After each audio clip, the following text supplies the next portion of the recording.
Olá, eu sou o Gui, esse é o Cine. Vocês estão bem? Espero que sim. Muito feliz de estar aqui novamente, poder compartilhar dessa palavra de Deus, essa palavra que toca tanto as nossas vidas que amamos tanto. E hoje eu vou falar sobre uma parábola que eu amo muito, é uma parábola que eu gosto muito, que talvez a grande maioria, se não a maioria, já tenha ouvido falar, a parábola do bom samaritano. E eu gosto demais dessa parábola porque parece que essa parábola ela traz ensinamentos e lições para todas as ocasiões. Sabe, sabe aquela parábola tipo Poço Ipiranga? Alguém vem perguntar para você um problema, eu tô com um problema de casamento, que eu penso, sabe a parábola do bom samaritano? Alguém vai falar para mim, Gui, eu tô com dificuldade de entender um pouco disso aqui, de Deus. Eu penso, sabe a parábola do bom samaritano? Parece que para mim ela tem esse poder, a palavra toda de Deus ela tem esse poder, mas a parábola do bom samaritano ela parece ter muito ensino, muitos aspectos para nos ensinar. E ela e a parábola do filho pródigo parece que elas têm esse caráter, né? O Deio também gosta demais dessas duas parábolas, né? A gente fala, vamos fazer uma série, o Deio fala, vamos fazer essa do filho pródigo, um acampamento, do filho pródigo, vamos fazer um luau, vamos falar do filho pródigo. São Tem passagens que tocam os nossos corações. Sabe, a única coisa que eu ainda não achei explicação nessa parábola, gente, confesso pra vocês que me deixa triste, é sobre o que tá acontecendo com o Corinthians, velho. Tá difícil de entender, tá difícil de assistir o jogo do Corinthians, hein? Complicado. Gente, mas verdade, se você tiver alguma dúvida, vai nessa parábola e Deus pode trazer alguma coisa no seu coração. E a pergunta que norteia essa parábola, que a gente vai falar um pouco sobre ela aqui, é o que eu devo fazer para herdar a vida eterna? Que pergunta interessante, né? Que pergunta tão central no Evangelho, né? Que pergunta tão específica, né? O que eu devo fazer para herdar a vida eterna? E aí, vamos ler então o texto lá de Lucas 10, a partir do 25. E como eu vou fazer? Eu vou lendo por trechos e a gente vai conversando. Eu vou ler mais um trecho e a gente vai conversando para você não perder a história, tá? Paizinho querido, que você esteja falando com os nossos corações hoje, que o Senhor possa nos, nos levar diferente da maneira que nós chegamos, Pai. Que o Senhor possa nos ensinar, que os nossos corações estejam tranquilos, calmos e atentos para escutar a Tua voz, Pai. Fale conosco. Amém. Então vai lá. Certa ocasião, um perito na lei levantou-se para pôr Jesus à prova e lhe perguntou: Mestre, o que preciso fazer para herdar a vida eterna? O que está escrito na lei? Respondeu Jesus. Como você a lê? Obrigado, isso. E ele respondeu: Ame o Senhor, o seu Deus, de todo o teu coração, de toda a sua alma, de todas as suas forças e de todo o seu entendimento. E ame ao seu próximo como a si mesmo. A... Não, pode continuar. Gente. E disse Jesus: Você respondeu corretamente, faça isso e viverá. Mas ele, querendo justificar-se, perguntou: Jesus, e quem é o meu próximo? Bem, parece que nesse momento aqui Jesus ele está ensinando as pessoas, porque eles estavam sentados, né? E eles tinham o costume de estar sentados para ouvir, para serem ensinados. E aí levanta um mestre da lei, um doutor da lei, um fariseu, né? Os fariseus e os doutores da lei, eles eram um grupo religioso, político, e eles estavam perseguindo Jesus, porque Jesus chega e se denomina Filho de Deus, se denomina o Messias que haveria de vir, só que ele não segue os padrões de condutas que esses fariseus, que esses mestres da lei seguiam, né? Eles ficam loucos com Jesus. Jesus cura no sábado, Jesus não lava as mãos para comer, Jesus conversa com as prostitutas, ele se senta à mesa dos pecadores para comer, com os cobradores de impostos. Jesus parecia ter o comportamento oposto desses caras. E aí o fariseu vem e pergunta, para pôr à prova, o texto diz: Jesus, o que eu faço para herdar a vida eterna? E parece que Jesus responde mais ou menos assim para ele: Você é mestre da lei aqui de Israel e não sabe algo assim tão básico? O que diz a lei de Moisés? E aí ele responde: ame a Deus acima de todas as coisas e o próximo como a ti mesmo. E aí Jesus diz: vá e faça então isso. Você está correto, você está certo, você já sabia, não sei por que você está me perguntando. Vai e faça igual. Então o doutor da lei, ele muda a pergunta. E ele pergunta: quem é meu próximo, Jesus? O que revela aqui, para mim, uma grande incoerência, né? Como alguém que é mestre, doutor da lei, né, que diz amar a Deus, não tem ideia de quem é o próximo dele. Em 1 João 4 diz assim: se você não ama o próximo a quem você vê, como amar a Deus a quem você não vê? Por isso, para responder essa pergunta de quem é o próximo, Jesus conta essa parábola do bom samaritano, que para mim é incrível. Vamos ler ela então junto. Gi, o verso 31, eu acabei de mencionar isso. Em resposta, Jesus disse: o homem descia de Jerusalém para Jericó quando caiu nas mãos dos assaltantes. Esses lhes tiraram as roupas, espancaram-no e se foram, deixando-o quase morto. Importante, quase morto. Aconteceu estar descendo pela mesma estrada um sacerdote. Quando viu o homem, passou pelo outro lado. E assim também um levita. Quando chegou ao lugar e o viu, passou também pelo outro lado. Mas, só até aí. Obrigado, Gino. E uma das coisas mais sensacionais dessa história são os personagens que Jesus usa, tá? Não sei se você já prestou atenção, mas o primeiro personagem que ele usa é o sacerdote, o segundo é o levita. Os dois são dois que são envolvidos no serviço do templo, no culto a Deus. Olha que informação importante. Jesus, ele poderia ter usado a figura do mestre da lei, ele poderia ter usado a figura do fariseu, ele poderia ter usado a figura de um judeu comum, mas não, ele usa a figura de um sacerdote e de um levita, que são duas pessoas envolvidas no culto e no serviço do templo. O que me faz pensar que uma questão central aqui, a questão do culto e da adoração a Deus, são questões centrais. Jesus está querendo nos ensinar sobre o verdadeiro culto a Deus. Presta bem atenção aqui. Jesus está querendo nos ensinar nessa parábola sobre o verdadeiro culto a Deus. E havia muitas coisas que esses sacerdotes e esses levitas evitavam para que eles não ficassem impuros. E uma delas era especialmente tocar um cadáver.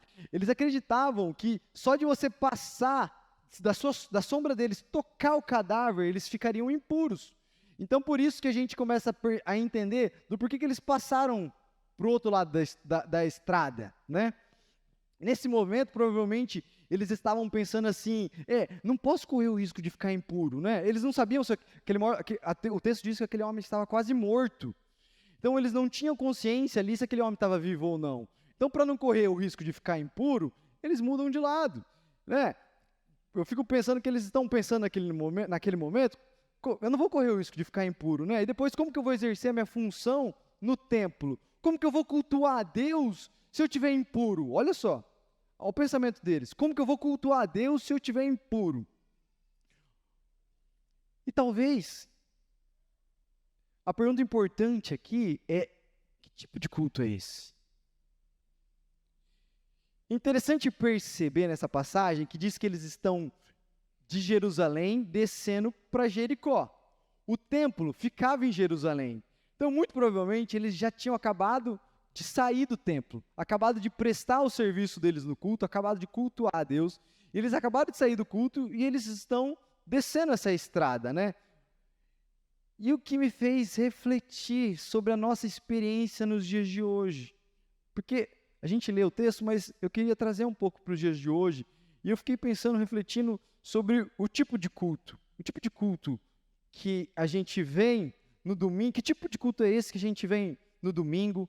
A gente abastece as nossas forças, a gente presta culto a Deus, e depois a gente volta durante a nossa semana e a gente fecha os olhos para as pessoas que estão sofrendo próximo a nós. Que tipo de culto é esse que eu presto a Deus? Depois eu chego em casa e eu distrato a minha esposa, meu esposo, meus pais.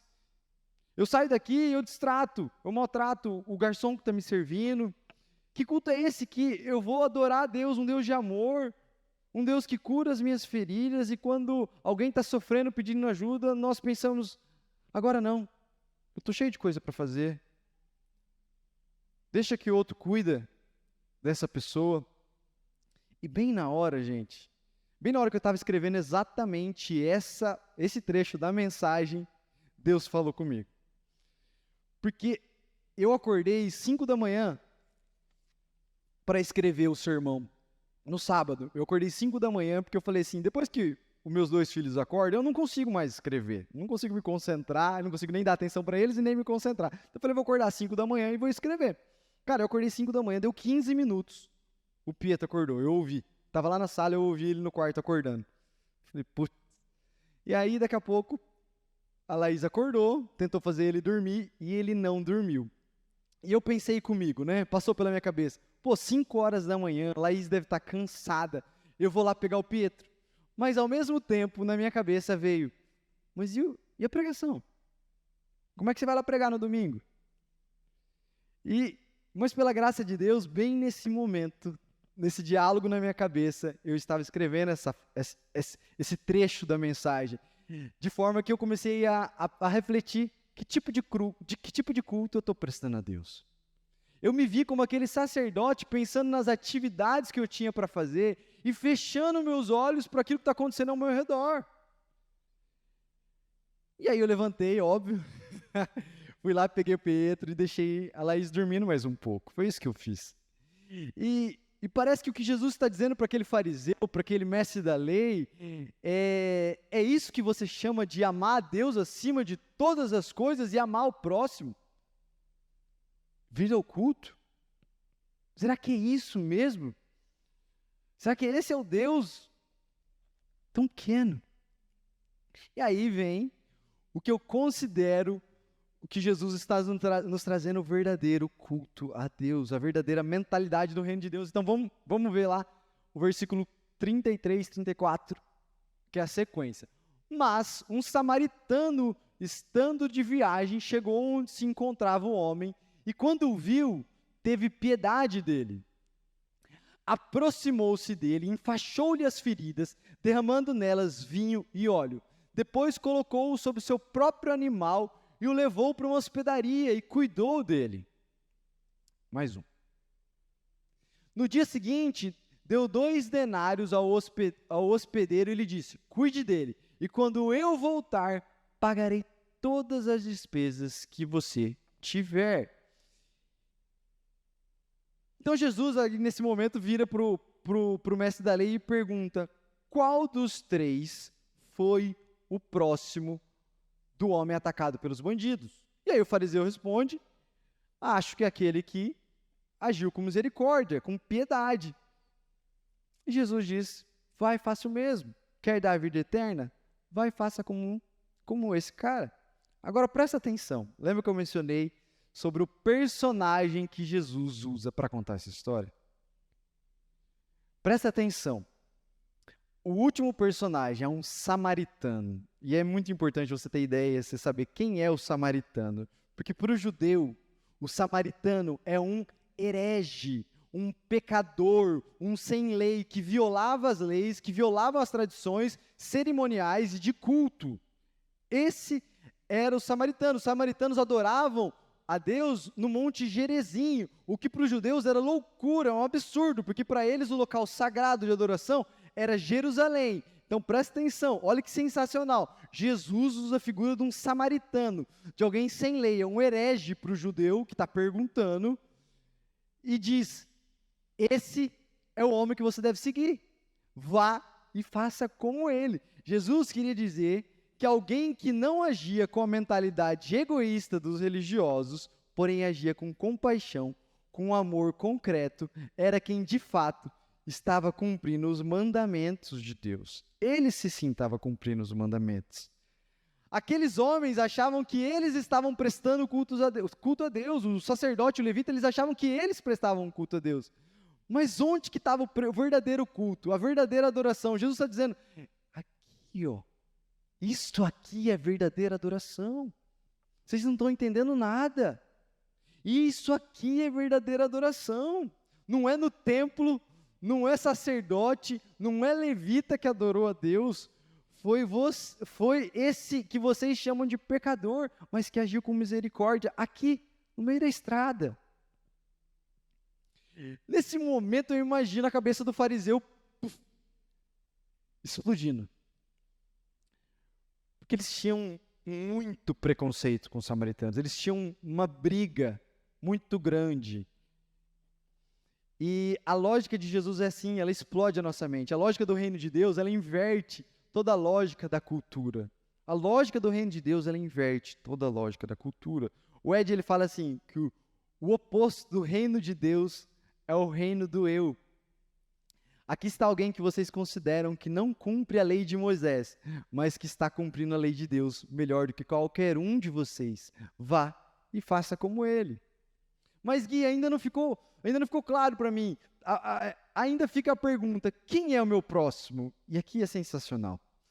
Porque esses 3 homens, em algum momento da história, eles estavam próximos.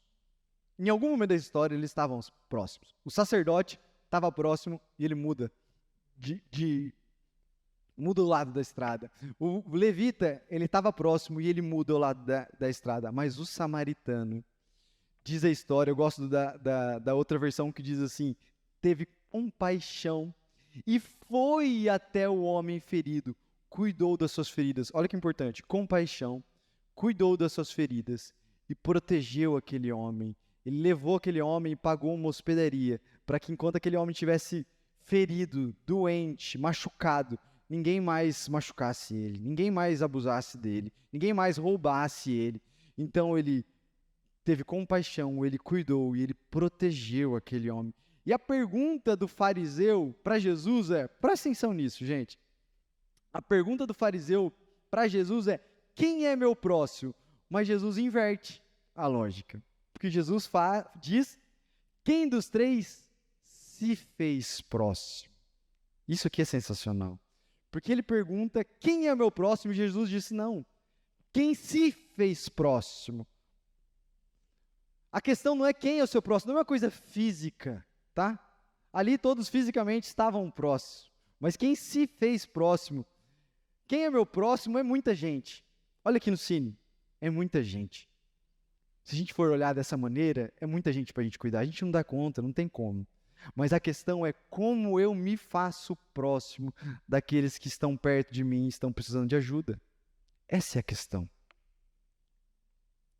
O Ariovaldo Ramos, ele fala algo incrível. Ele fala sobre a diferença do outro e do próximo. Sabe qual que é a diferença do outro e do próximo? Ele diz assim, ó, se eu estou no trânsito e alguém dá seta para entrar e eu acelero, esse é o outro. Mas se eu estou no trânsito, se alguém dá seta e eu reduzo para ele entrar, ele é meu próximo. Se a minha esposa me pede ajuda e eu não paro para ajudar ela, ela é o outro. Mas se eu digo, calma amor, eu vou mudar a minha agenda para te ajudar, ela é meu próximo. O evangelho de Jesus não é um evangelho que olha com olhos de soberba, que olha com olhos de indiferença, independente da condição que a pessoa se encontra. Jesus, ele é o oposto, ele acolhe a todos, ele ama, ele cuida e ele protege. Vá e faça o mesmo. Jesus, ele nos convida a uma mudança de coração, um coração que vai em direção independente de como a pessoa está e age com compaixão, com cuidado e com proteção. O evangelho não é para transformar a gente num religioso melhor. Não é isso que o evangelho está propondo. Eu não preciso de arrepio no braço para ter que ajudar alguém. Eu tenho que abrir meus olhos para a realidade que se apresenta do meu lado. É isso. Eu vejo que às vezes a gente quer espiritualizar demais, quando na verdade é bem mais simples, gente. É bem mais simples. O Vitor Azevedo, ele conta uma história da irmã dele, que a irmã dele estava precisando de ajuda para pagar a faculdade. E a irmã dele precisando de ajuda para pagar a faculdade, e ele começou a orar para Deus ajudar. E aí Deus incomodou o coração dele, porque ele ajudando para Deus, orando, pedindo para Deus ajudar a irmã dele, ele sentiu no coração dele, Vitor, você tem muito mais do que ela precisa na sua conta para ajudar, por que você não ajuda ela? E eu lembrei de uma história, de algo que aconteceu comigo há um tempo atrás, porque eu lembro uma vez que eu estava no sinaleiro e eu passei por uma criança, cara, e naquele momento aquilo me incomodou demais, eu queria ajudar aquela criança, de alguma maneira, mas eu não parei, e eu fiquei com aquilo no meu coração, remoendo no meu coração, e eu falei assim, eu orei para Deus, eu falei, Deus, envia alguém para ajudar, para cuidar daquela criança. E aí Deus me respondeu, eu te incomodei, e você está devolvendo para mim? Parece que a gente, às vezes, espiritualiza demais, quer falar, Deus, ajuda ele lá que está precisando. E aí Deus fala assim, meu, você conheceu a história de Jesus, o que eu ensinei? Você ouviu aquela história de que toda vez que vocês fizeram a um dos meus pequeninos, você faz a mim? É muito mais simples. Gente, o verdadeiro culto não é o que está aqui no templo. Esquece isso aqui. A verdadeira adoração não é aqui. A verdadeira adoração é quando a gente sai daqui para refletir o amor de Jesus. Refletir o amor de Jesus na sua casa, na minha casa, no seu trabalho, com os seus amigos que estão precisando. Esse é o verdadeiro culto a Deus. É o amor expressado e encarnado em atitudes. Eu acho sensacional a questão de Jesus ser um Jesus encarnado. Eu não sei se vocês já refletiram nisso. Mas Jesus é esse Deus que precisou encarnar para nos mostrar o amor dele. Porque não era de sentimento, era de atitudes concretas de amor por mim e por você. Esse é o verdadeiro culto. E o Ed, ele diz assim, olha que legal, é possível irmos ao culto, fazer muitas coisas, cumprindo as doutrinas e ainda assim continuarmos egoístas e indiferentes com o próximo. Mas não é possível experimentar o amor de Deus e permanecer indiferente com aqueles que estendem a mão pedindo socorro. É possível ir ao culto, fazermos muitas coisas, cumprirmos as doutrinas e ainda assim continuarmos egoístas e indiferentes com o próximo. Ou damos um passo em direção a Deus, ou damos um passo em direção ao próximo, ou damos dois para longe de Deus. Gente, não perca tempo com coisas menores. Cuide das pessoas que estão perto de você, antes que não haja tempo. Hoje mesmo, de manhã, na hora que a gente estava tomando nosso café, um amigo meu me ligou dizendo que um amigo nosso perdeu um irmão, que o irmão dele tirou a própria vida. Eu fiquei muito triste. Porque eu estava escrevendo uma mensagem sobre cuidado com o próximo. Então, eu queria dizer para você, não perca tempo com coisas menores. Cuide das pessoas que são importantes. Cuide das pessoas que estão próximas de você, estão precisando de ajuda. E você, eu queria dizer para você que está precisando de ajuda. Peça ajuda. Chame por algum de nós. A gente tem pessoas aqui, a gente tem encontros, a gente tem os pequenos grupos. Não sofra sozinho. Tem pessoas que estão disponíveis, dispostas a cuidar de vocês. E esse é um lugar onde a gente quer cuidar de você que está sofrendo, que está precisando de ajuda. Não sofra sozinho. Você já imaginou um mundo onde fôssemos todos bons samaritanos? Já imaginou um mundo onde fôssemos todos parecidos com Jesus? Agindo a todos, independente de quem seja, com compaixão, cuidado e proteção das pessoas? E para encerrar, eu quero parafrasear Martin Luther King. Eu tenho um sonho. Eu tenho um sonho de sermos menos sacerdotes. Eu tenho o sonho de sermos menos levitas, menos evangélicos, menos católicos, menos protestantes. A banda pode subir. Menos presbiterianos, menos batistas, menos metodistas. Mais humanos, mais parecidos com Jesus. Esse é o meu sonho.